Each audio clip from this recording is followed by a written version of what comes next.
സമരവഴികളിൽ ജ്വലിച്ചുനിന്ന ധീര സഖാക്കൾക്കൊപ്പമാണ് പുന്നപ്രയുടെ സമരനായകൻ വി.എസ്. അച്യുതാനന്ദൻ ഇനി അന്തി ഉറങ്ങുക.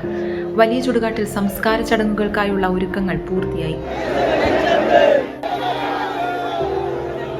പ്രവേശന കവാടത്തിന്റെ ഇടതുവശത്തായാണ് വി.എസിന്റെ സംസ്കാരം നിശ്ചയിച്ചിരിക്കുന്നത്. കമ്മ്യൂണിസ്റ്റ് നേതാക്കളായ ടി.വി. തോമസിന്റെയും പി.ടി. പുന്നൂസിന്റെയും അന്ത്യവിശ്രമ ഭൂമിക്ക് സമീപത്താണ് വി.എസിന്റെ സംസ്കാരം നടക്കുക. മുഖ്യമന്ത്രി പിണറായി വിജയൻ അടക്കമുള്ള പ്രമുഖ നേതാക്കൾക്ക് നിൽക്കാനായി പ്രത്യേകം പന്തലും ഒരുക്കിയിട്ടുണ്ട്.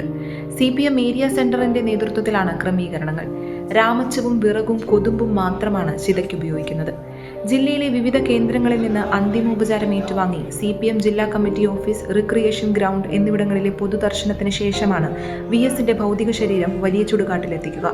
പാർട്ടി പ്രവർത്തകർ മുദ്രാവാക്യം വിളിച്ച് അഭിവാദ്യം അർപ്പിച്ചതിനു ശേഷം വി.എസിന്റെ മകൻ അരുൺകുമാർ ചിതയിൽ തീ പകരും. വൈകിട്ടത്തെ സംസ്കാര ചടങ്ങുകൾ പൂർത്തിയാകുന്നതോടെ ഒരു നൂറ്റാണ്ടിന്റെ പോരാട്ട വീര്യത്തിന് എന്നേക്കുമായി തിരശ്ശീല വീഴും. Subscribe to One India and never miss an update.